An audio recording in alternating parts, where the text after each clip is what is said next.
The morning Myrtle Finley walked into the territorial land office with mud still drying on her boots and a fire in her green eyes that could have scorched the painted walls.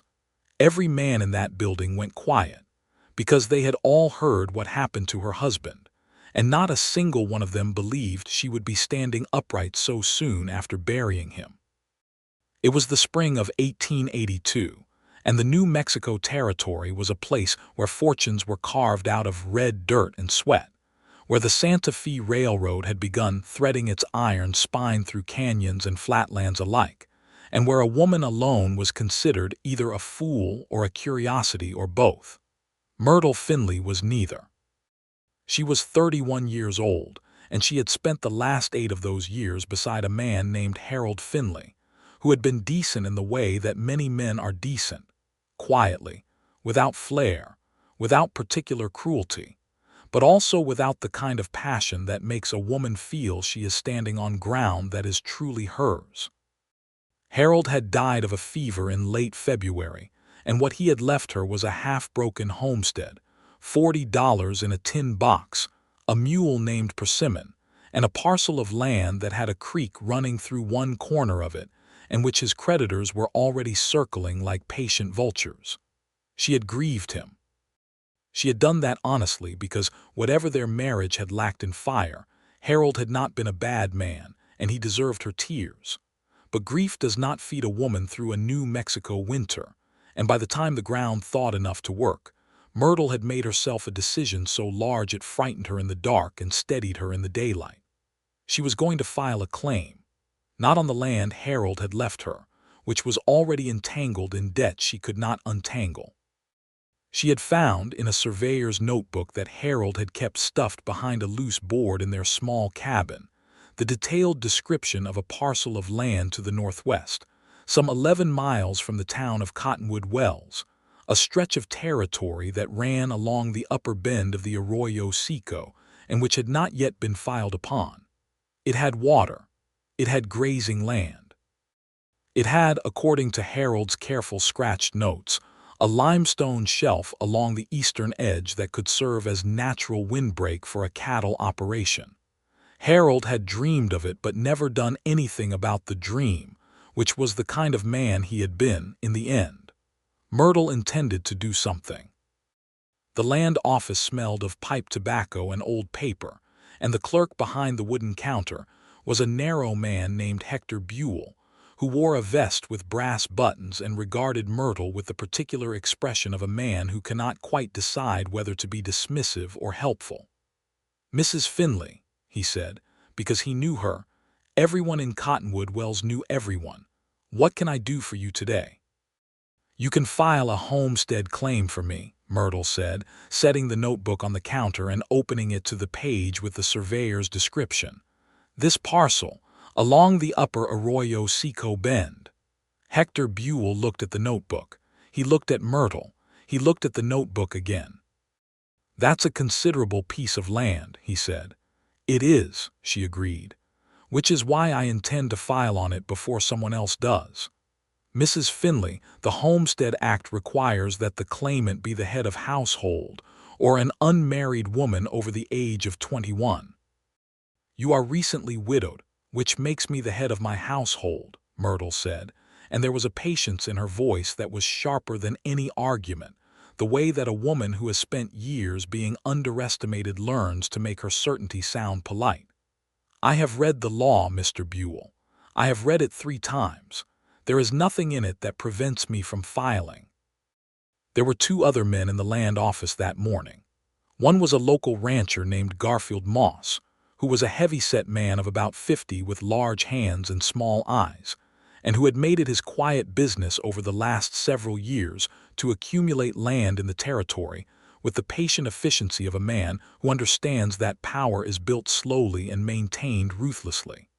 He said nothing, but Myrtle felt his eyes on her back like a brand.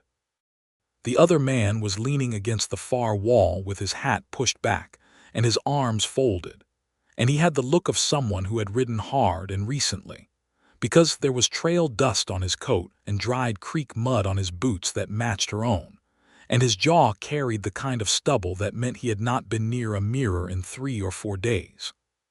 He was watching the exchange between Myrtle and Hector Buell with an expression she could not quite read, not amusement, not pity, something in between that leaned more toward respect. His name was Elijah Ellsworth. He was 34 years old, and he had come to Cottonwood Wells 3 weeks earlier to work a temporary contract driving cattle for a rancher named Prescott on the south side of the territory. He had not planned to stay. He had not planned much of anything beyond the next month's wages, which was the kind of life he had been living for the better part of 10 years since leaving his family's failing farm in Missouri.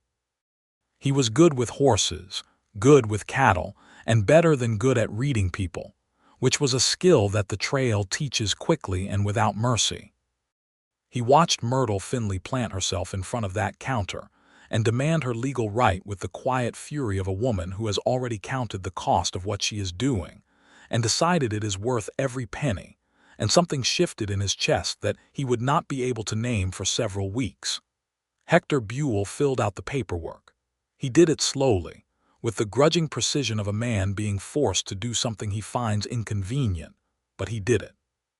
The filing fee was $14, which was more than a third of everything Myrtle owned, and she paid it without flinching, counting the coins out of a small leather purse with the careful deliberateness of a woman who knows exactly how many she has.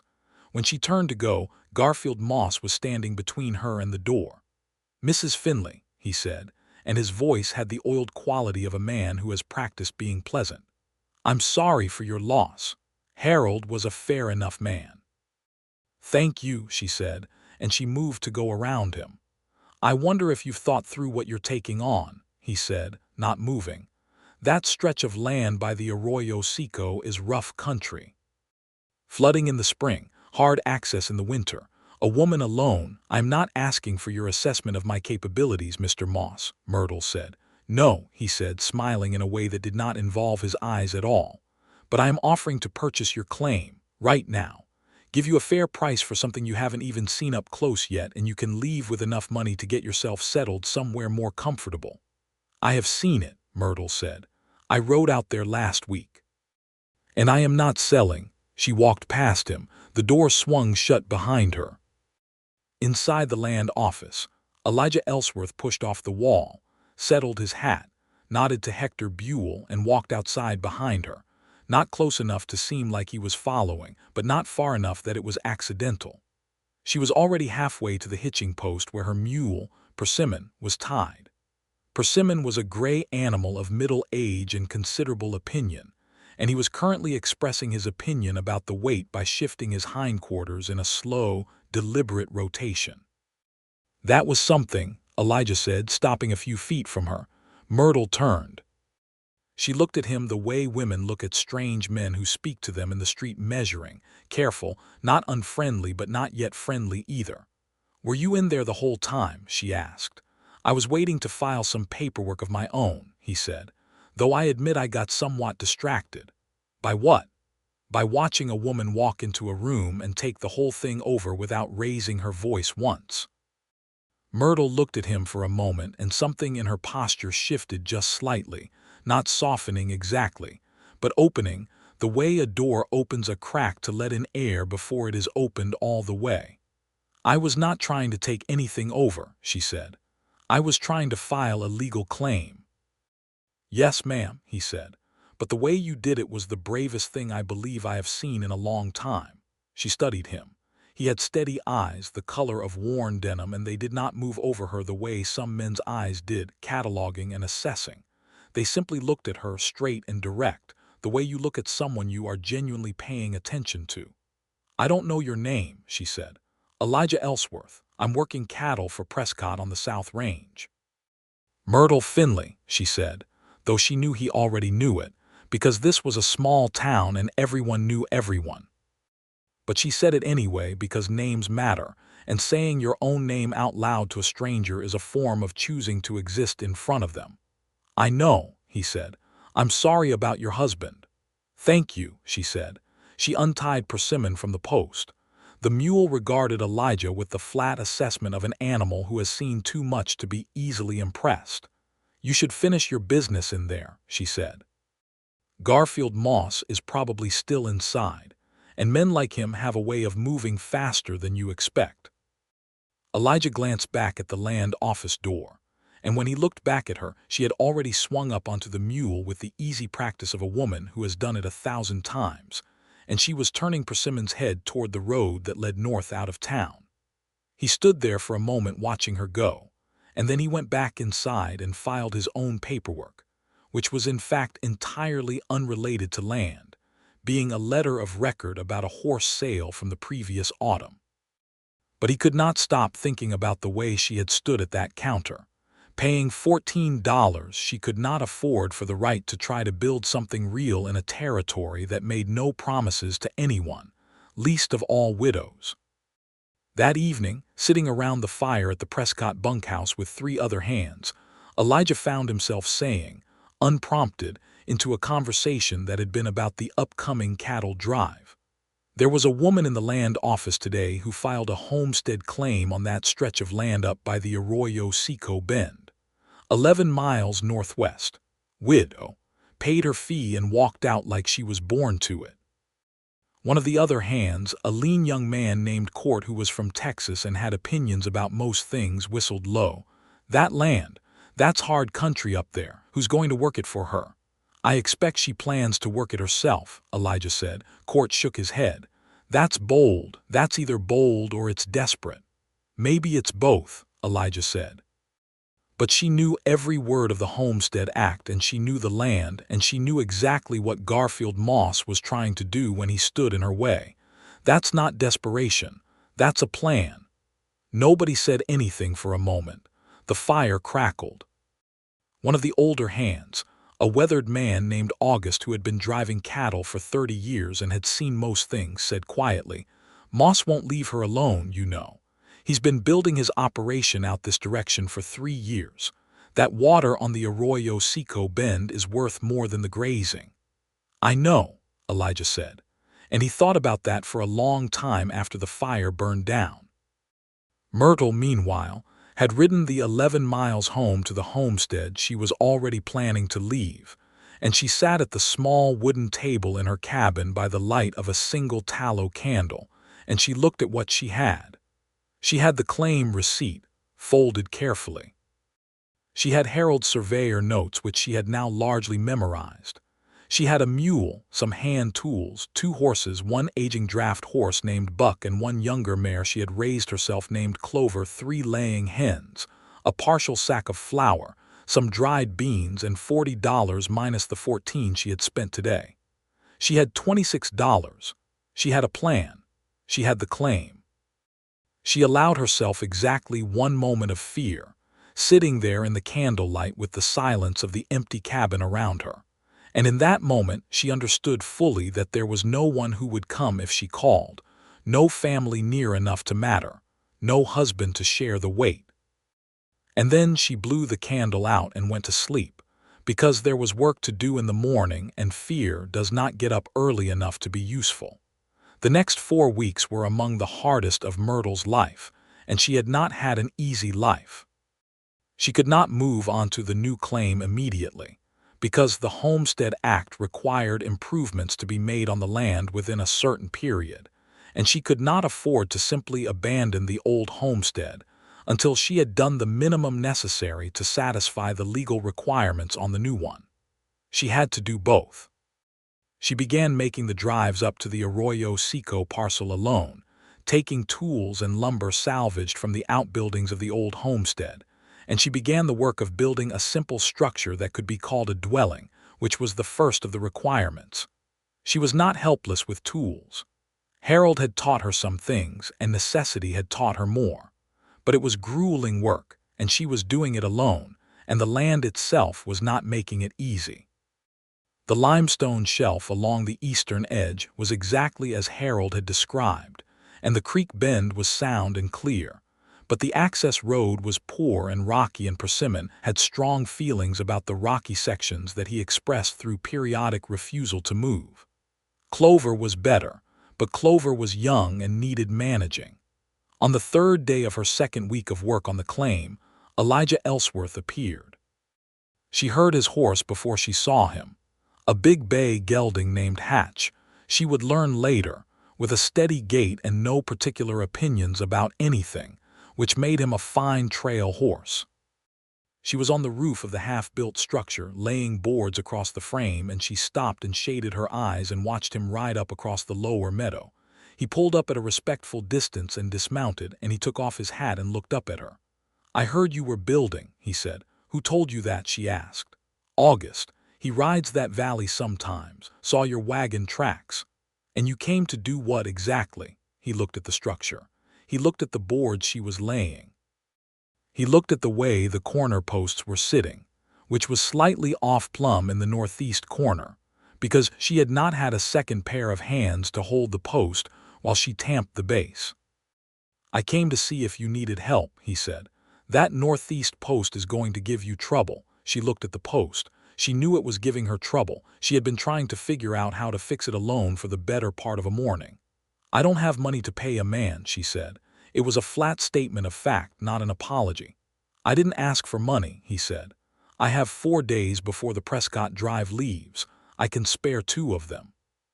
She studied him from the roof, and he stood easy on the ground below her with his hat in his hand and his expression entirely uncomplicated, and she made a decision. "Then start with the post," she said. He did. He worked the way good men work, without performance, without complaint, without constantly narrating what he was doing. He fixed the post. He helped her finish the roof boards. He cut and notched the door frame with a skill that was better than she expected, and when she asked him where he had learned carpentry, he said, "My father had a farm in Missouri. I built most of what was on it with him." He said it plainly, without sentiment, and she did not push him for more. By the end of the first day, they had accomplished more than she had in the previous 5, and she made coffee over a campfire and poured him a cup, and they sat on the limestone shelf and looked out over the land in the long golden light of the late afternoon. And she told him about Harold's notes and what she was planning, cattle primarily, to start, with some kitchen garden along the creek bank, and eventually maybe a larger operation if she could get enough stock. He listened the way she noticed he always listened, completely, without interrupting or suggesting or redirecting, and when she finished he said, "That's a solid plan. The water is the thing.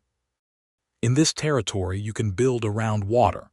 "I know," she said. "That's why Moss wants it." There was a moment of quiet between them that was not uncomfortable. "Has he approached you again?" Elijah asked. "He sent someone," she said. "A man named Ferris who works for him. Came to the old homestead 2 days ago, said Moss had raised his offer. I told Ferris the same thing I told Moss. And if he keeps pushing, then I will deal with it when it happens," she said. "I am not going to be frightened off my own legal claim." Elijah looked out over the land, and there was something in his profile in the fading light that was thoughtful and a little pained, and she found herself wondering what he was thinking but did not ask. "You mentioned you have cattle experience," she said instead. 10 years of it. "Do you know the territory well enough to tell me where I could source stock at a reasonable price? I have a small amount of capital. I need to use it carefully." He looked at her. "You're asking for advice." "I am asking for information," she said carefully.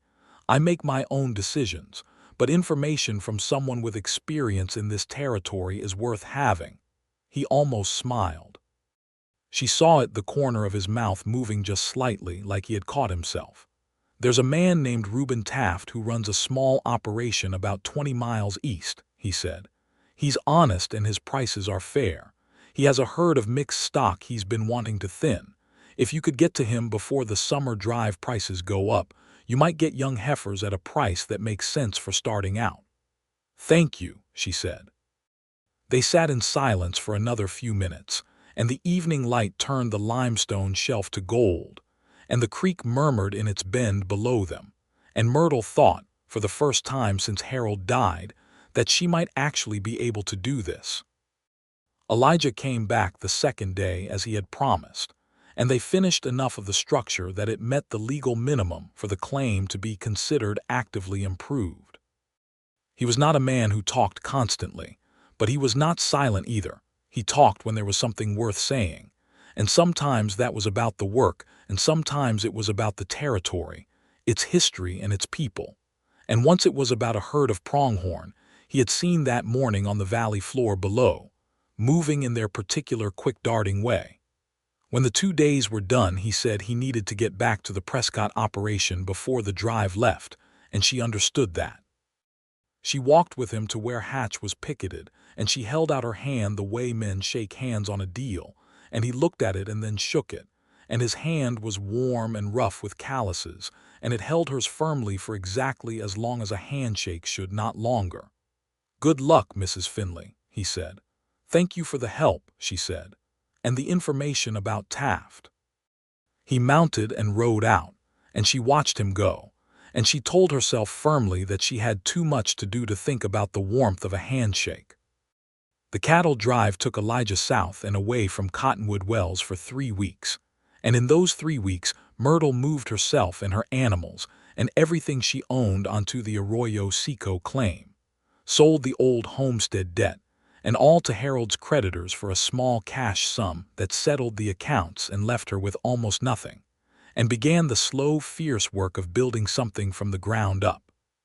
She met with Reuben Taft, who was exactly as Elijah had described, a round, honest man in his 50s who talked more than was strictly necessary but whose prices were as fair as advertised. She bought 6 young heifers and a young bull with almost the last of her money, and she drove them home herself with Clover working alongside her and Persimmon carrying her supplies, and she felt so much fear and so much exhilaration simultaneously that it came out of her on the drive home as something between a laugh and a sob. The town of Cottonwood Wells watched what she was doing with the mixture of opinions that small towns always generate. Some people thought she was going to fail and felt sorry for her. Some people thought she was going to fail and felt she deserved it for being foolish. And a small handful thought she might not fail at all, which was the most dangerous opinion to hold, because it meant having to revise everything you thought you knew about what a woman alone could do.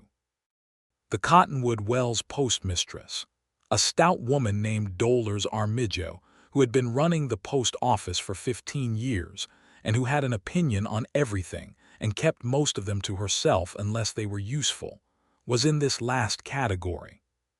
She started setting aside the territorial land notices for Myrtle without being asked, and she once slipped a small jar of preserved peaches into Myrtle's mail bag with no note attached, which was as close to a declaration of support as Dolores Armijo ever got. The general store owner, a man named Simon Pell, offered Myrtle a modest line of credit, which she accepted with the caveat that she would pay it down every month whatever it took, and she meant it, and she did it. Garfield Moss watched all of this from a distance and said nothing, which was more concerning to Myrtle than if he had come at her directly. Elijah came back in the 3rd week of May, and he came back changed in some small way she could not immediately identify, quieter, maybe, or more deliberate, the way men sometimes come back from long stretches of trail with some of the noise of daily life stripped away by distance and sky. He rode out to the claim without going to town first, which meant he had to know where it was, which meant August had told him or he had found it himself, or both. She was digging out a section of the creek bank when he rode up, wearing old work clothes with her hair in a single braid down her back and mud on her hands, and she straightened up and looked at him and said, "You're back." "I'm back," he said. "How was the drive?" "Long," he said. "Profitable. Are you building a diversion channel?" She looked at the section of creek bank she was working on. "I'm trying to get water closer to the garden plot. The slope is right for it if I can redirect the flow this direction here." He looked at the slope. He looked at where she was digging. He got off his horse. "You'll want to bring it about 10 feet further north before you redirect," he said, picking up a stick and tracing a line in the soft earth. "Otherwise you're fighting the natural grade and it'll wash back every time you get a hard rain." She looked at the line he had traced. She walked it, measuring it with her eyes and with the memory of the times she had watched the water move after rain. He was right. 10 feet further north, she said. "Maybe 12, he said. She picked up her shovel and moved to the correct position and started digging again, and he picked up a second shovel that was leaning against the nearby fence post. She had more than one because you always needed more than one, and started digging alongside her, and neither of them said anything about this, because it was simply what happened. They worked the irrigation channel over the course of that afternoon and the next morning, and when the water began to move in the new direction and found the garden plot that Myrtle had leveled and prepared, she stood watching it with her hands on her hips and the expression of someone watching a plan become real. And Elijah stood beside her and watched with her, and the feeling between them was warm and complicated, and neither of them was ready to name it. He helped her for 4 days that time, because he had not yet taken another contract, and in those 4 days she learned things about him that came out in pieces, the way information does when two people are working alongside each other, and there is no particular pressure to perform or impress. She learned that he had a brother back in Missouri named Thomas who he wrote to twice a year. She learned that he had worked in the Texas Panhandle and in Colorado and in Arizona territory before landing in New Mexico, and that he had been looking, he admitted once, quietly, without making too much of it, for somewhere that felt like a place rather than just a passage. She learned that he had once gentled a Mustang from complete wildness to full work in 43 days, which was something of a legend in 3 territories apparently. She learned that he liked coffee strong and had no particular use for tea, that he could navigate by stars better than most, and that he had read more books than she would have guessed, including all of Dickens that was available in the territories, and a biography of Abraham Lincoln that he had carried in his saddlebag across 4 states. She told him things too, because you cannot work beside someone for 4 days without the conversation becoming mutual. She told him about growing up in Ohio, about her mother who had been formidable and her father who had been soft, about the way she had married Harold because it had seemed like the next sensible thing to do when you are 23, and the territory is calling, and you need someone to make the journey with. She told him about Harold with honesty, not bitterness. He had been decent, she said again, and she had cared for him, and she had been as good a wife as she knew how to be. But the truth was she had never felt with Harold entirely like herself. As if some version of Myrtle had been waiting patiently through all of it for the moment when she could stand up and move forward on her own terms. And that's this, he said, and he meant the claim, the land, the diversion channel, the heifers grazing in the lower meadow. Yes, she said, that's this. He looked at her for a moment and the thing that lived between them shifted and deepened. It suits you, he said. This land, you look right on it. She did not answer that, because she was not sure what the right answer was, and she had learned not to speak when she did not know what she was saying. He left on the 5th day to follow up on a contract he had been offered from a rancher named Halloran in the Eastern Valley, and she watched him go from the limestone shelf, and then went back to her work with the focused intensity of a woman who does not allow herself to be distracted. But the days felt different after he rode out. She noticed it with irritation, and then with amusement, and eventually just with honesty. She was 31 years old and she had been lonely in her marriage, and she was lonely now, but she was also more fully alive than she had been in years, and somehow Elijah Ellsworth standing beside her in her mud and in her work had made both of those things simultaneously more intense. She did not write to him because she did not know where he was, and she would not have written anyway, because what would she say? She focused instead on the work. She mended the fences along the north boundary. She improved the access road by hauling flat stones from the limestone shelf and laying them across the worst of the rocky sections, a job that took her 6 full days of brutal labor, but that made the road passable enough to be called one. She coaxed her garden into green life along the redirected creek channel. She learned the names and personalities of all 6 of her heifers, which she named after rivers because she liked rivers, and she watched the bull, whom she named simply Hector with no particular ceremony, begin to perform his single important function, with a thoroughness that promised a spring calving season. She also began to hear more about Garfield Moss. It came to her in fragments, from dolers at the post office and from Simon Pell at the general store, and once from a neighboring homesteader named Archie Webb, who farmed a quarter section 5 miles south, and who rode over one day to introduce himself and stayed for coffee. The picture that assembled itself from these fragments was not pleasant. Moss had been using a combination of legal pressure and extra-legal pressure, the latter taking the form of Ferris and 2 other men in his employ, to discourage homesteaders on the western side of his existing operation. 2 families had sold out and moved on in the past year. One man, a bachelor named Dent, had woken up one morning to find his water source mysteriously fouled, and his access road blocked by what appeared to be a natural rockslide that everyone in the territory knew had been arranged by human hands. Myrtle listened to all of this and did not show fear, because showing fear is not useful. But she started keeping Harold's old rifle in a more accessible location, cleaned and loaded, and she started paying closer attention to her outer boundaries. The first real trouble came in late June.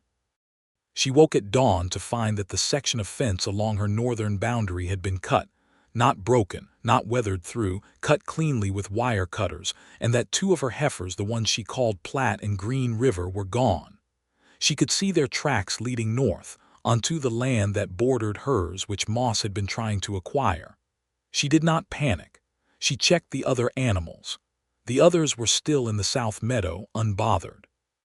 She saddled Clover and rode north along the fence line, and she found Platte and Green River exactly where she had expected to find them, in a holding pen on the near edge of Moss's operation, not far inside his boundary, with no particular attempt to hide them. She rode to Moss's main house, which was a substantial 2-story affair that had been built to make a point about wealth, and she sat on Clover in the yard and said clearly enough to be heard by the hands working nearby, "I am here for my cattle." Moss came out onto the porch. He looked at her with the patient expression of a man playing a long game. "Mrs. Finley," he said, "those animals wandered onto my land through an open gap in your fence." "Through a gap that someone cut," she said. "Fences wear out," he said pleasantly.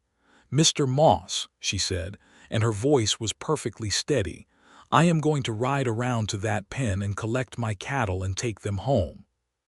If anyone interferes with me, I will ride directly to town and file a complaint with the territorial marshal, and I will also have a conversation with the Cottonwood Courier about fence cutting on claims in this section of the territory.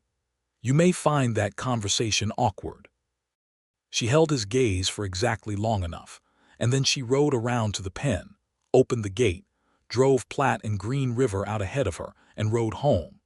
She repaired the fence that afternoon, and she rode the entire north boundary line before dark to check every post and every wire, and she was tense and tired and furious in the quiet internal way that does not make noise. That evening, without having planned to, she found herself wishing that Elijah were there. Not because she could not handle what was happening, she could and she had, but because she wanted someone to tell it to who would understand it fully. The isolation of dealing with everything alone was different from loneliness. It was the specific weight of having no one who knew your whole situation, no one who understood both the land and the threat, and the person standing in the middle of both. Elijah came back in July looking for her, which she understood immediately when she saw him ride in. He was not passing through. He was not on his way somewhere else. He had finished the Halloran contract and he had come directly to her claim. "I heard there was trouble," he said, dismounting in the yard. "It was handled," she said. She was standing in the doorway of the cabin, which was now a proper cabin. She had finished it herself with salvaged and purchased lumber, small but solid and hers. "Archie Webb mentioned the fence cutting at the general store," Elijah said. "He said you rode onto Moss's property and retrieved your cattle alone." "I did," she said. He looked at her for a long moment, and there was something in his expression that she had not seen there before, a mixture of admiration and something else, something warmer and more complicated. "I thought about you a lot on the Halloran contract," he said. "Out here alone dealing with all of this." She looked at him. The July morning was heating up fast around them, the way New Mexico mornings do, the air already smelling of dust and sage, and the light was the hard, clear light that makes everything look exactly what it is. "Why?" she asked, not challenging, just asking. "Because I think about you," he said simply, and it was the honesty of it that caught her, the way he said it without decoration or deflection, the way a man says something he has been carrying for a while and has decided it is time to put down. She stepped out of the doorway and came down the step into the yard. She looked up at him. He was several inches taller than she was, long-limbed and sun-darkened, with those steady denim blue eyes and the particular stillness of a man who has learned to be quiet with himself. "What exactly are you saying to me, Elijah Ellsworth?" she said, and there was a careful precision to the question, because she needed to know what she was responding to. "I am saying," he said slowly, as if he were choosing each word the way you choose footing in rocky terrain, "that I have spent 10 years riding through this territory and a great many others, and I have not once felt about any place or any person the way I feel when I am here. On this claim, with you." He paused. "I am not a man who makes promises without intention, so I am not going to say things I don't mean, but I mean that much, and I thought you should know it." She was quiet for a moment. A hen made a comfortable sound from behind the cabin. Clover moved in the small corral. "I am still building something," she said. "I cannot afford to be distracted from it." "I am not asking you to be distracted from it," he said. "I am asking if I can be part of it." She looked at the land around them. She looked at the creek line, the limestone shelf, the lower meadow where her heifers grazed. She thought about the last weeks and months, and she thought about the specific particular way that she felt when he was here, steadier somehow, and at the same time more alive, as if both things could be true simultaneously. "You would need to stay," she said. "Not pass through, not take a contract somewhere else and come back when it suits. I cannot build a partnership on visits." "I know that," he said, "and I will not give up the claim or the plan or any of it. This is mine and I intend to keep it and build it." "I know that too," he said. "I don't want you to give up anything. I want to help you build it."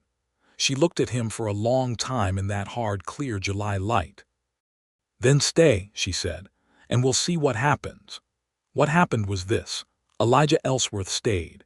He was not, in those first weeks of his staying, her sweetheart in any formal sense. He was her partner in the work. He set up a camp on the east side of the limestone shelf, which was proper and respectful and observed by the community of Cottonwood Wells with varying degrees of approval and disapproval. He worked the claim alongside her with the same seriousness with which he had worked everything, and the difference in what they could accomplish together versus what she had been doing alone was so enormous that she sometimes felt it almost like grief. Not grief for what she had lost, but grief for all the energy that isolation costs. He was good with the cattle in ways that went beyond her experience, knowing how to read the health of an animal from 20 feet away, knowing which grazing rotation would bring the meadow back fastest, knowing how to handle a difficult birth when one of the heifers, Green River, went into labor in late August with complications that could have ended badly. He stayed up the whole of that night, calm and patient and skilled, and in the gray pre-dawn he laid a living calf at Myrtle's feet and looked up at her from his knees in the muddy straw and said, "She's going to be fine." And Myrtle had to turn away for a moment because the feeling that moved through her was too large to show on her face. The other thing that happened, slowly and necessarily slowly, because Myrtle was not a woman who moved in any direction without being sure of her footing, was that she fell in love with him. She was not a woman who had expected this exactly. She had loved Harold in the way that responsibility and proximity and shared years can produce a kind of love, the quiet tidal kind. But this was different. This was the kind of feeling that poets and novelists wrote about, and that Myrtle had privately assumed was somewhat exaggerated for effect. She had not anticipated that it would feel this specific, this physical, This anchored to concrete things. The way he looked at her when she said something that surprised him, the way he called her name, the way he moved through her land with the ease of a man who has decided it is his place in the world. She had not anticipated that love could feel like recognition. She did not tell him right away. She was not built for rushing, but she started to let him closer in small, deliberate ways. She started sharing the cabin porch in the evenings, sitting side by side in the chairs she had made herself from salvaged wood, watching the light leave the sky. She started letting conversations go longer than necessary. She started, and this cost her something, because it required a vulnerability she had not allowed herself in a long time, telling him things that mattered. She told him about the baby she and Harold had lost, early, in the second year of their marriage. She told him how that loss had sat in her marriage like a third presence they never directly addressed. She told him that she had sometimes wondered if that silence had been what slowly hollowed things out between them. Elijah listened without trying to fix it or diminish it. He said, "I'm sorry that happened, and I'm sorry you carried it without it being spoken." "We did not speak very well," she said. "Harold and we were kind to each other, but we did not speak." "I think speaking is important," Elijah said. "So do I," she said. Now he looked at the darkening sky. "Is that why you're telling me this?" "Yes," she said simply. "I am practicing speaking." He turned his head and looked at her, and in the last of the evening light his eyes were very blue and very warm. "Then I'll tell you something," he said. "I came back to this claim in July because I could not stop thinking about you, and because I did not want to be a man who rides past the place where he's supposed to be." She held his gaze. "And you think this is where you're supposed to be?" "I have never in my life felt this clearly about anything," he said. She reached over and put her hand over his where it rested on the arm of his chair, and she did not take it away, and he turned his hand and held hers, and they sat like that as the night came in and the stars came out over the Arroyo Seco, and the cattle moved gently in the lower meadow, and the creek spoke quietly to itself in its new channel, and the whole of the claim was alive around them and settling into its first season of being something real. The trouble with Garfield Moss escalated in September, and it escalated because Moss had apparently decided that patience was not going to work on Myrtle Finley. The escalation took the form of a legal challenge to her claim. Moss filed a counterclaim arguing that his existing operations' water rights superseded her access to the Arroyo Seco, a legal argument that was questionable at best and fabricated at worst, but that had to be answered, because ignoring legal challenges is as dangerous as ignoring physical ones. Myrtle needed a lawyer. Lawyers cost money she did not have. She thought about it for 2 days, and then she rode to Cottonwood Wells alone. She did not tell Elijah she was going, not because she was hiding anything, but because she needed to think it through herself first. And she sat in the office of the only lawyer in town, a man named Edward Crail, who was 60 years old and had been practicing territorial law since before statehood discussions were serious. And she put Harold's surveyor notes and her claim receipt and the relevant sections of the Homestead Act and the territorial water rights statutes, which she had obtained from the courthouse at her own request, and read thoroughly on his desk. Edward Crail looked at all of this. He looked at her. He said, "You've done your homework." "Tell me if his argument holds," she said. He read through everything carefully. He had a long habit of silence that she appreciated. "It doesn't hold," he said finally. "His existing operations water access is on the lower arroyo downstream of your claim. Prior appropriation in this territory does not automatically supersede a properly filed upstream homestead claim, especially when you can demonstrate improvement and active use, which I can see from this survey description you have done." "What will it cost me to fight it?" she said. He named a figure. It was not enormous, but it was more than she currently had. She thanked him and she rode back to the claim. When she got back, Elijah was repairing the roof of the small outbuilding she used as a barn, and he came down from the roof when he saw her expression. "What happened?" he said. She told him, All of it clearly and directly the way she spoke to him. He listened. He said, "How much do you need for Crail?" She told him the figure. He was quiet for a moment. "I have that," he said, "from the Prescott Drive and the Halloran contract. It's been sitting in the Cottonwood Wells Bank." She shook her head. "It's not your fight." He looked at her with the particular directness that was one of the things she had come to understand as the core of who he was. "Myrtle," he said, "I told you I wanted to help you build this. I did not mean only the parts that don't cost anything." She looked at him for a long time. She understood that accepting money from a man she was not married to crossed a line that was meaningful in 1882, not just socially but personally. She had fought hard to make this something that was hers, entirely hers.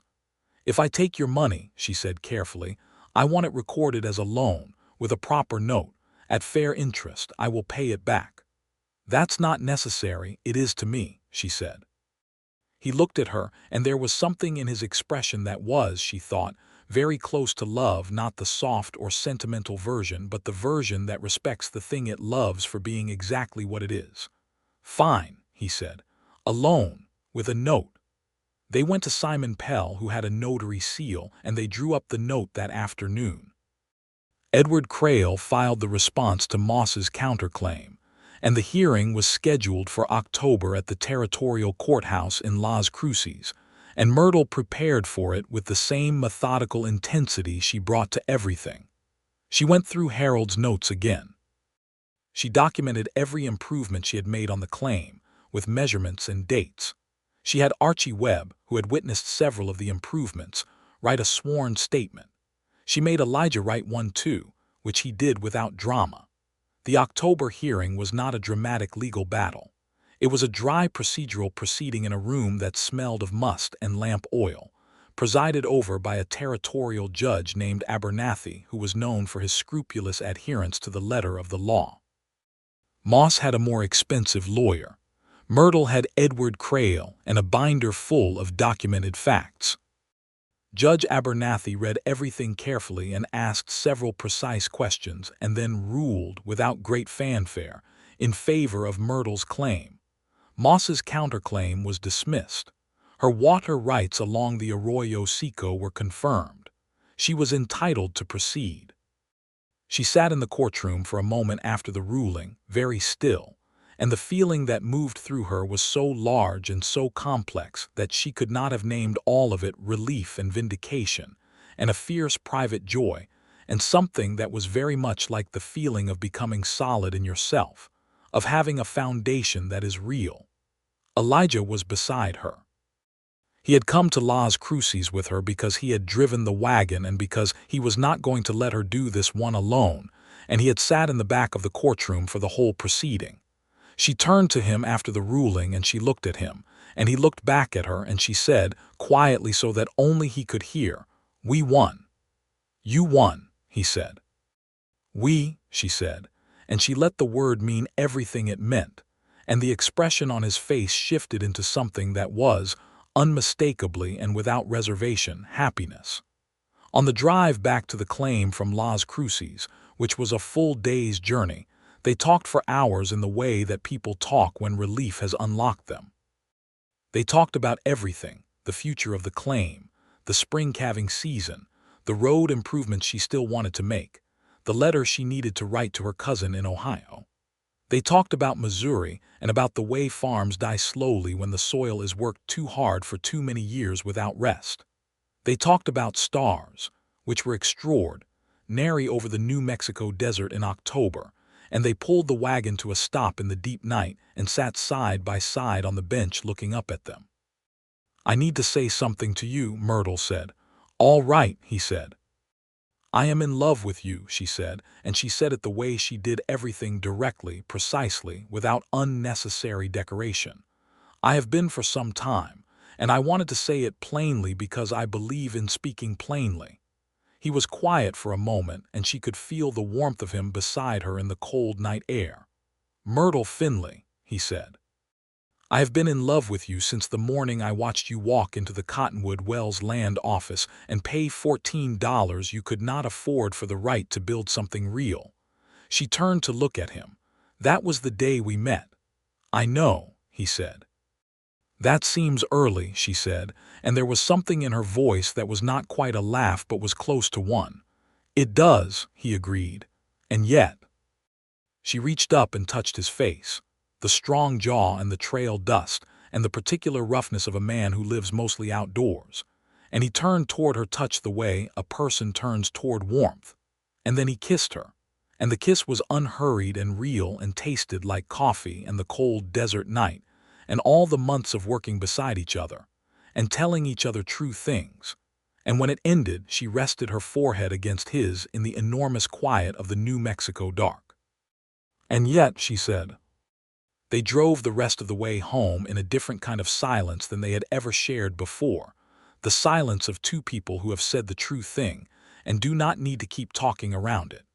In November, Elijah asked her to marry him. He did it simply, without ceremony, in the middle of a morning's work on the lower fence line when they were both covered in mud, and the wind was blowing from the north with the first real bite of winter in it. He set down his tools and turned to her and said, "Myrtle, I would like to marry you if you will have me. This is your claim and your land and your life, and I am not asking to change any of that. I am asking to build it with you properly, with my name on the same line as yours in whatever record you want to put it in." She set down her tools too. She looked at him. "You understand," she said, "that the claim stays in my name." "Of course," he said, "and that I make my own decisions about the operation." "I would expect nothing else," he said, "though I reserve the right to have opinions." "You always have opinions," she said, "and you have always listened to the ones worth listening to," he said. She looked at the land around them, the November pale meadow and the limestone shelf and the creek line, and she looked at this man who had ridden into her claim one April morning and never quite ridden out, who had worked beside her in mud and heat and cold without complaint, who had lent her money with a proper note at fair interest because he understood that she needed it to be a loan, who had sat in the back of a courthouse in Las Cruces while she fought for her water rights, and who had kissed her in the dark on a wagon bench under the New Mexico stars and been completely and utterly right to do it. "Yes," she said, "I will marry you, Elijah Ellsworth."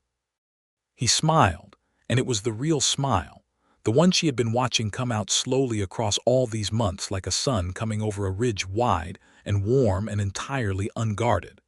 They were married in December, in the parlor of Dollars Armijo's house in Cottonwood Wells, because Dollars had offered her space with the particular no-nonsense generosity that defined her, and because the claim cabin was not yet large enough to hold a ceremony and a reasonable number of guests. There were not many guests.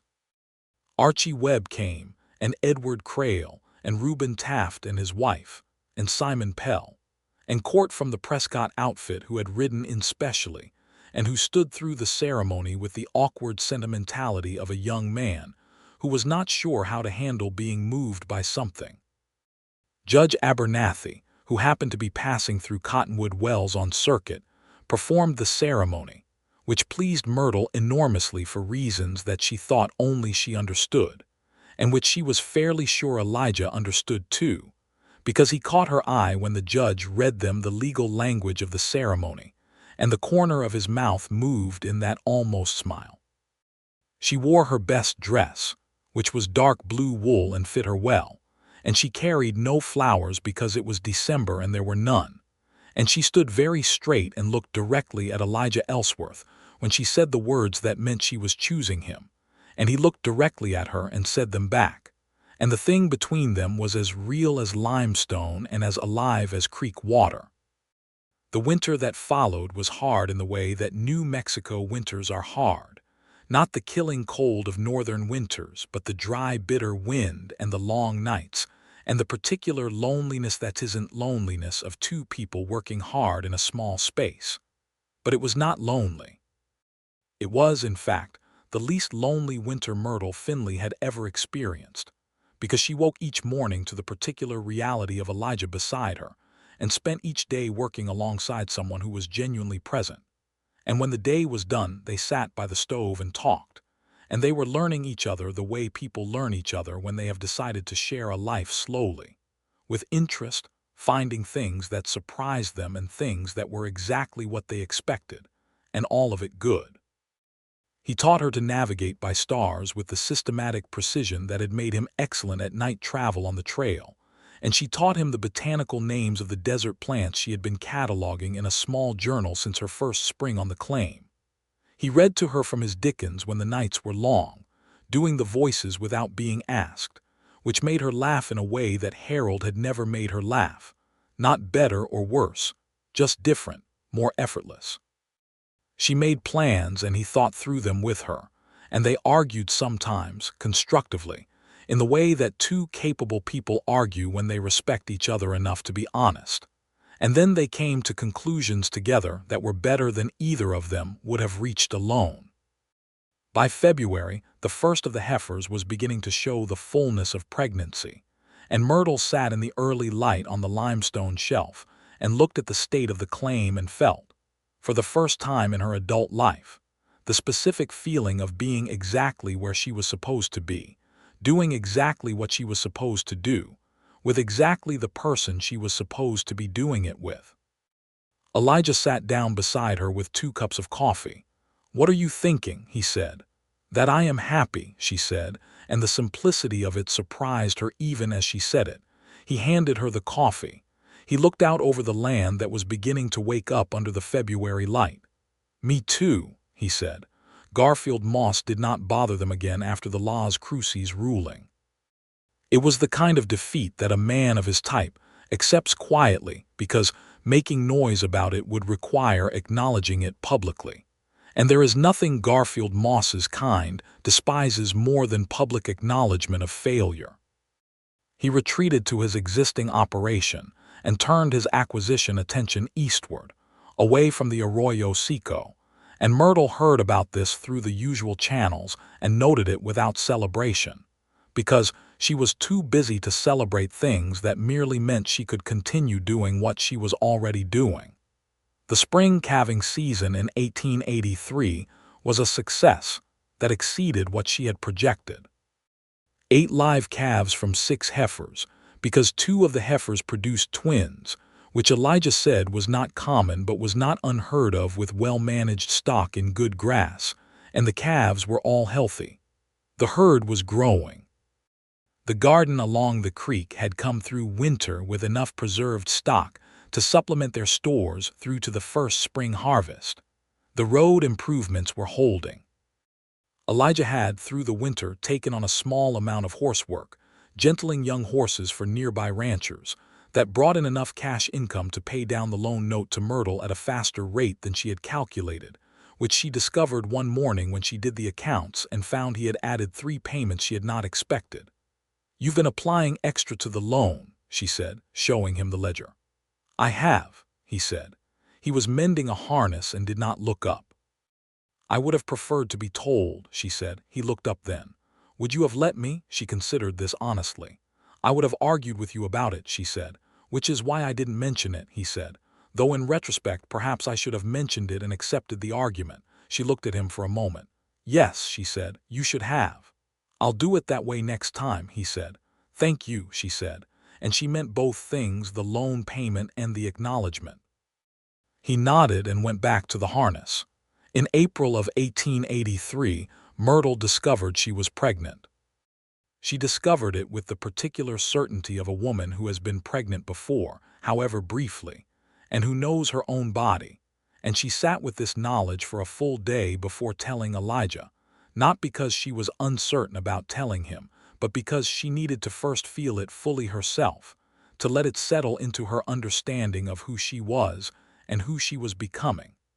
That evening on the porch she told him. He went very still in the way he went still when something mattered to him, and then he reached over and took her hand and held it and said nothing for a long moment, and she let the silence be what it was. "Are you well?" he said finally. "I am well," she said.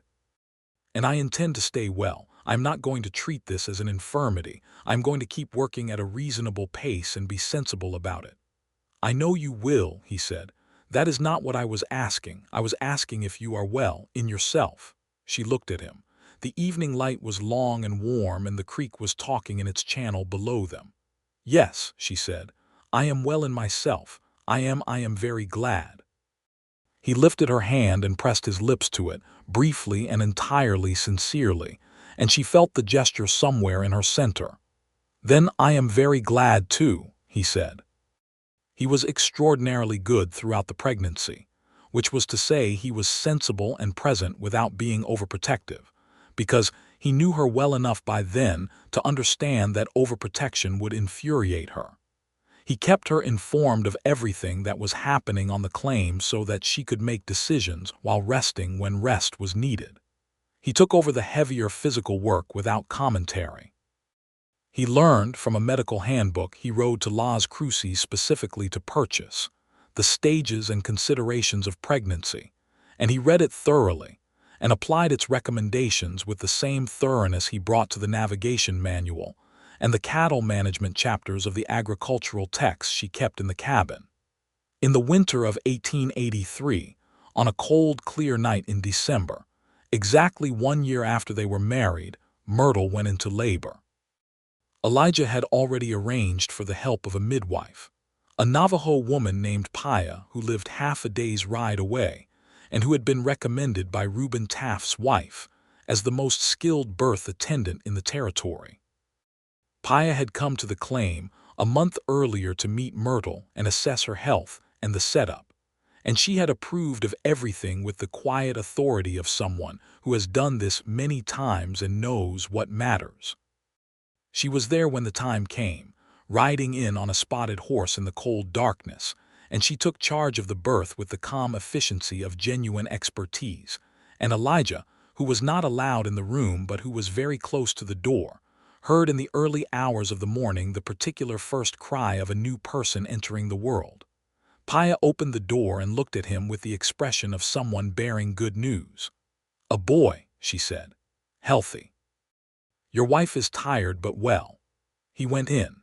Myrtle was propped against the pillows with the exhausted, luminous expression that he had heard about and had not quite been able to imagine, and she was holding a small wrapped bundle with the careful intuitiveness of a woman to whom this has become immediately instinctual, and she looked up at him with her green eyes soft and bright. "Come and see him," she said. He came and saw him. He was small and dark-haired and possessed of a magnificent volume when he chose to employ it, and Elijah stood looking at him with the feeling of a man who has had his whole understanding of what matters rearranged without warning. "What do you want to name him?" Myrtle said. "Whatever you choose," he said. "You did the harder part." She smiled at that. "I was thinking Thomas," she said. "After your brother." He looked at her. The exhaustion in her face was real, and so was the love. "Thomas," he said. "Yes." Thomas Ellsworth came into the world in December of 1883 in a cabin on the upper Arroyo Seco bend in the New Mexico territory, and he was healthy and loud and entirely at home in himself from the first moment. The years that followed were the kind of years that build things. Not quietly or easily. The territory was not quiet or easy. The work was not quiet or easy, and the world had its ordinary share of difficulty and sorrow and unexpected challenge. But the years built something real. The herd grew steadily, managed with the combination of Myrtle's meticulous planning and Elijah's practical cattle knowledge, until by 1886 they had a respectable operation that was beginning to turn a profit beyond mere subsistence. They expanded the cabin in stages, a room added one season and another the next, until it was a proper house with a proper parlor and a kitchen large enough to work in and 3 bedrooms, because Thomas needed his own eventually, and because by 1885 there was another child, a daughter they named Cecily, who arrived in the spring and was from her very first week a person of strong opinions and considerable charm. The loan note was fully paid by 1884, which Myrtle entered in the accounts ledger with a satisfaction that she did not bother to conceal, and she showed the final entry to Elijah, and he looked at it and said, "Well done," and she said, "We," and he said, "Yes," and both of them were smiling. Elijah's brother Thomas came to visit from Missouri in 1885, a quiet man in his 40s who was clearly moved to find his brother not just settled, but genuinely rooted in a place and a life, and who spent a week on the claim helping with the fall work and holding baby Thomas, his nephew and namesake, with the expression of a man who had missed more than he realized. He and Myrtle liked each other immediately, in the way that people like each other when they recognize a similar quality in each other that they value, in this case, directness. "You changed him," Thomas said to Myrtle one evening when Elijah was out checking the cattle. "I didn't change him," Myrtle said. "He found the place he was supposed to be." Thomas thought about this. "Maybe it's the same thing," he said. "Maybe," she said. In the spring of 1886, Myrtle made a decision she had been considering for a year, which was to hire a hand.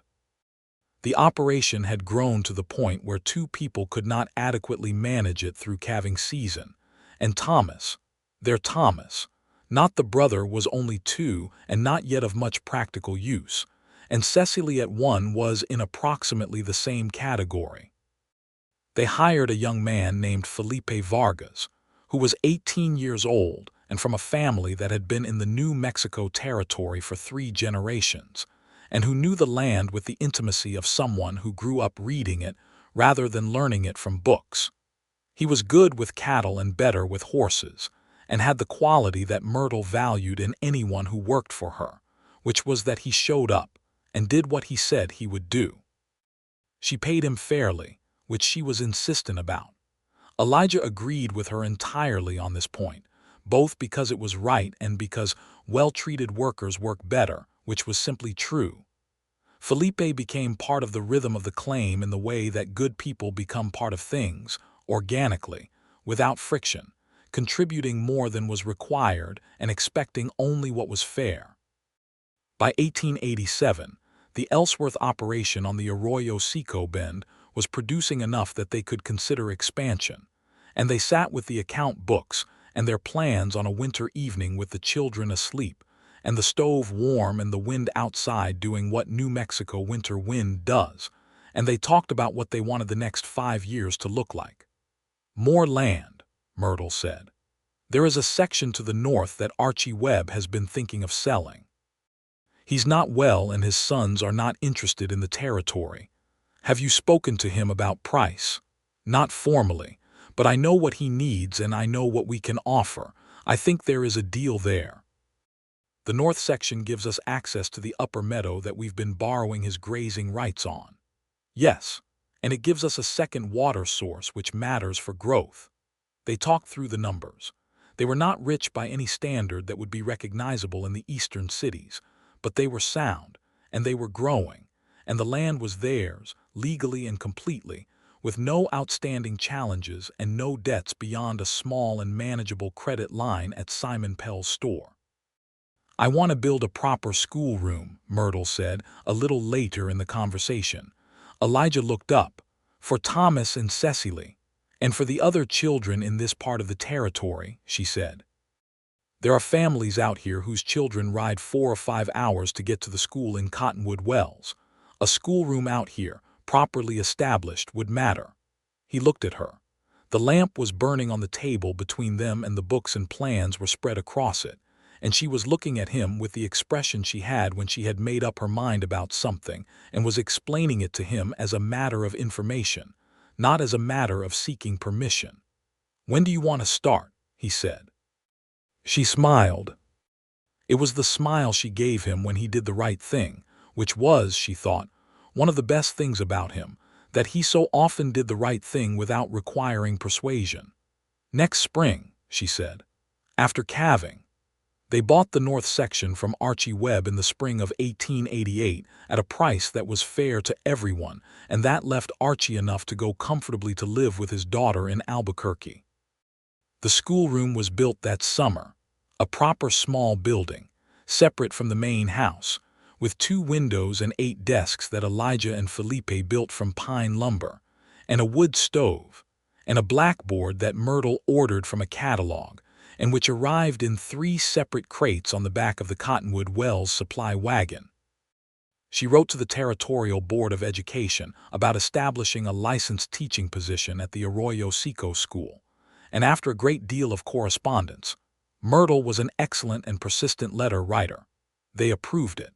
And by September of 1888 a teacher arrived, a young woman named Miss Ruth Parnell from Santa Fe, who was 22 years old and had more enthusiasm than experience, and who proved, over the following years, to have more talent than anyone expected.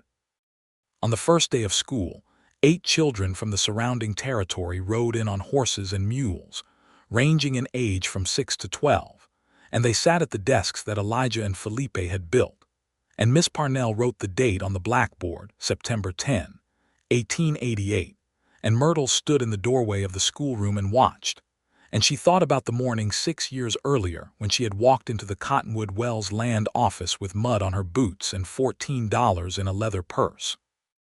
And she thought about how large and improbable the distance was between that morning and this one, and how it had been traveled one decision at a time, one day of work at a time, one true word spoken at a time. Elijah came and stood behind her and put his hands on her shoulders, and she leaned back slightly against him, and they watched the children settle into their desks and Miss Parnell begin the first lesson. "You built this," he said quietly. "We built this," she said. She turned her head to look at him over her shoulder. "You know that." "I know," he said, "but you started it." She thought about the day she had walked into the land office, and the clerk's reluctance, and Garfield Moss blocking the door, and the $14 in the leather purse. She thought about riding home that day on Persimmon, which old Persimmon had done with his usual mixture of complaint and reliability, the mule having lived to a comfortable age on the Arroyo Seco claim before dying peacefully in the spring of 1887 under the cottonwood trees by the creek, and being mourned sincerely by both Myrtle and Thomas, who had grown up with him. "I started it," she agreed. "And then you came and made it possible for it to be more than it would have been. That is not a small thing." He pressed his lips briefly to her hair. "We make a good team," he said. "An excellent team," she said. "An exceptionally good team." She turned back to watch the schoolroom. Thomas was in the second row. He was almost 5 now, and technically too young for school by 1 year's measure, but Myrtle had enrolled him anyway on the basis that he was ready, and the rules regarding age minimums were guidelines rather than laws, and she had read them carefully. Cecily was not yet old enough, but she would be in another 2 years, and she would, Myrtle thought, be an excellent student, because she already showed signs of the particular fierce curiosity that Myrtle recognized from her own childhood. The life they were building was not uncomplicated. The territory was still rough, and the years were full of the ordinary difficulties of farming and ranching.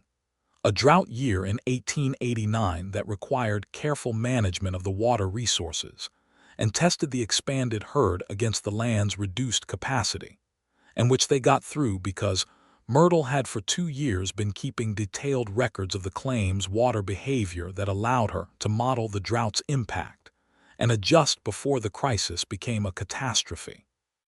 A sickness that went through the calves in 1890 that Felipe helped them manage with the traditional knowledge he had from his grandmother about certain plant treatments that the medical books did not contain.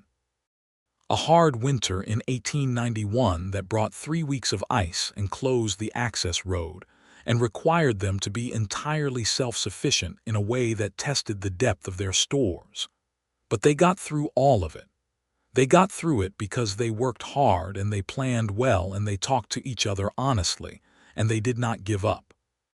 They got through it because Myrtle Finley had, on a morning in the spring of 1882, walked into a land office with $14 and more courage than common sense required, and had decided that this was worth building.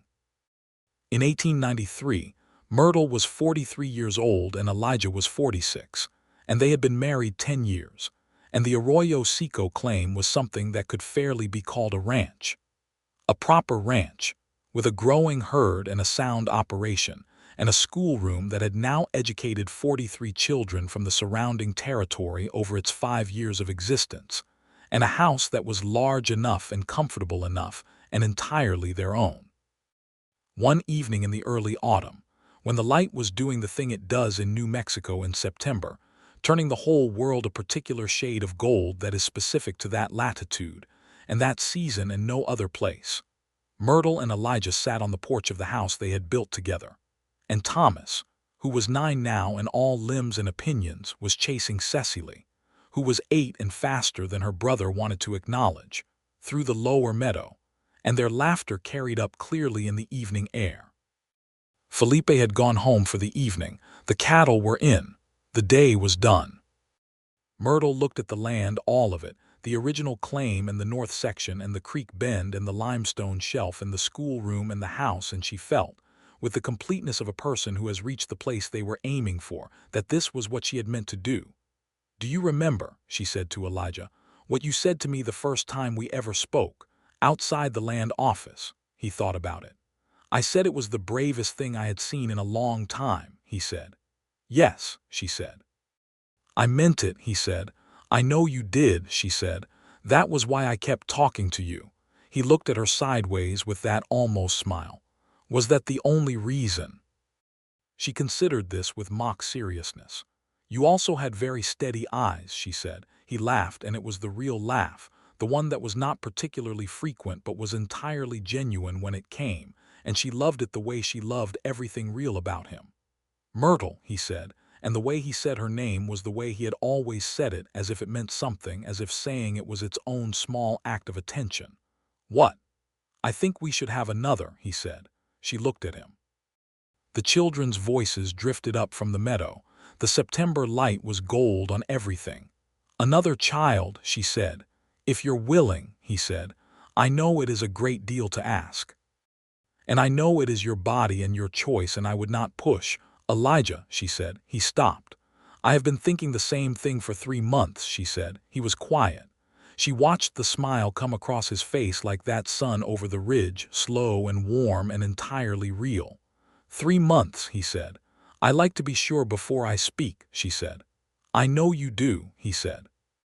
She reached over and took his hand, the way she had taken it that first time on the limestone shelf when they sat and watched the evening come in over the arroyo, and he held it the same way he always held it, firmly and without reservation. The meadow below them was golden in the September light.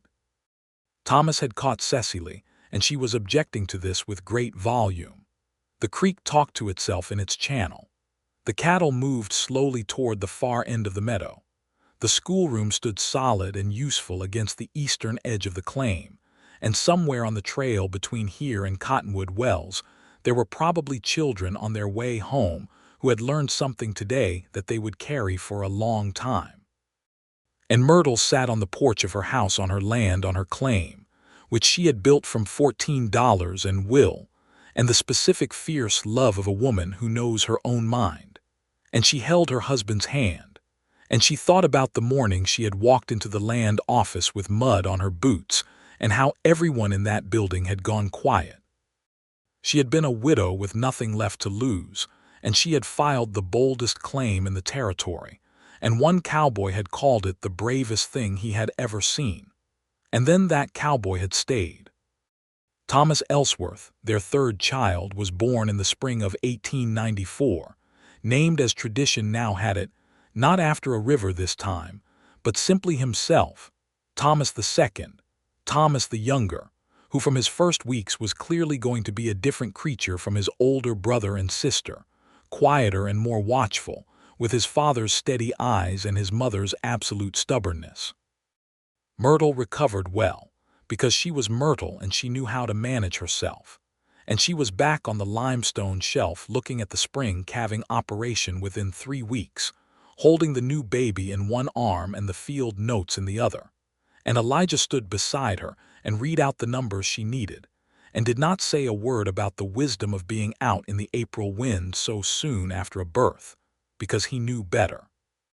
Miss Parnell stayed for 6 years in total, and then married a rancher from the Eastern Valley and moved on, and was replaced by a young man named Clark who was from Ohio, of all places, and who recognized something familiar in Myrtle when he first met her, a quality of Midwestern directness and determination, and who proved to be an excellent teacher in his own right. In 1897, Cottonwood Wells got a proper school building funded by the territorial government, and the Arroyo Seco schoolroom, having served its founding purpose, became a workshop, and then a reading room, and eventually a place where the surrounding community could gather for meetings and decisions, and the ordinary business of people who share a territory and need somewhere to do it. The children grew. Thomas the Elder became, at 14, a young man with serious opinions about cattle management that were mostly good and occasionally needed redirecting. Cecily showed a talent for the accounts that was frankly startling, and which Myrtle encouraged with every resource she had, because a woman who can manage accounts is a woman who is never entirely dependent on someone else's accounting. Young Thomas grew from his watchful infancy into a boy who liked to read and liked horses equally, which Elijah found particularly satisfying. Elijah, at 53, had the look of a man who has lived in his body honestly and well-weathered and strong, with more silver in his hair than not and lines around his eyes that were the map of all his years of sun and wind and squinting across distances. He was not slower exactly, but he was more deliberate, and the deliberateness suited him, and Myrtle watched him sometimes with the quiet attentiveness of someone cataloging something they want to be able to remember clearly. She herself was 50 in 1900 when the new century came in, and she was formidable in the way that women who have built things from nothing become formidable, not hard, but solid, with a clarity of purpose and a sureness of self that time had only concentrated rather than diminished. On the last evening of 1899, they sat on the porch together and watched the year end, which it did without particular ceremony out here on the arroyo because nature does not observe calendars. The sky was full of stars in the way the New Mexico winter sky is always full of stars, and the children were inside and the ranch was quiet and full and real around them. "How does it feel?" Elijah asked. "A new century." "Strange," she said, "and not strange at all." "It feels like tomorrow feels." He considered this. "That's a good way to meet a new century." She looked at the stars. "I was thinking today about that morning in the land office. You think about it sometimes." "I do," she said. "Not with regret, with I think the word is wonder, that so much came from one morning." "From one decision," he said. "From one woman who had nothing left to lose," she said. "You had plenty left to lose," he said quietly. "That was what made it brave." She turned and looked at him, and the starlight was on his face, and the expression there was the expression she had come to know as well as her own thoughts, the deep settled warmth of a man who is exactly where he chose to be and has never for a single day regretted the choosing. She leaned over and kissed him unhurriedly, and then she rested her head on his shoulder, and he put his arm around her. And they sat like that as the last minutes of the 19th century moved through and the 20th began, and the creek ran in its channel, and the herd settled in the meadow, and the schoolroom stood quiet and full of years of lessons, and the house behind them was warm with the children sleeping, all three of them in their beds, and all of it was real and all of it was theirs. "Elijah," she said after a while. "Myrtle," he said. "I am glad you called it brave," she said, "that morning. I was frightened and I needed someone to see that I was being brave and not just frightened." He was quiet for a moment. "I could see both," he said, "the bravery and the fear. They were right next to each other. That is usually how it is, I think, with the real thing." "Yes," she said, "that is exactly how it is." She closed her eyes and listened to the night, the creek and the cattle and the wind, and the particular deep silence that lies under all of it. The silence of the territory, which is not empty but full of time and sky, and the ordinary extraordinary persistence of people who choose to build something real in it. The stars moved overhead in their ancient patterns, the same stars that had been there when the arroyo first cut its channel through the limestone shelf, the same stars that would be there long after everything built here was returned to dust and silence, and became part of what the next person found when they stood on this land and decided to begin. But for for this particular moment in the turning of everything. Myrtle Finley Ellsworth sat on the porch of her house on the upper Arroyo Seco bend in the New Mexico territory, with her husband's arm around her, and 3 children sleeping inside, and a working ranch spreading out around her in the starlight. And she was deeply, completely, and without reservation at home. And that was how the story of a widow who filed the boldest claim in the territory came to its full and proper close. Not in a courthouse, and not in a land office, but on a winter porch in the last breath of one century and the first of another, with the stars enormous overhead and the creek running in its channel and love sitting, easy and warm as a hand held in the dark.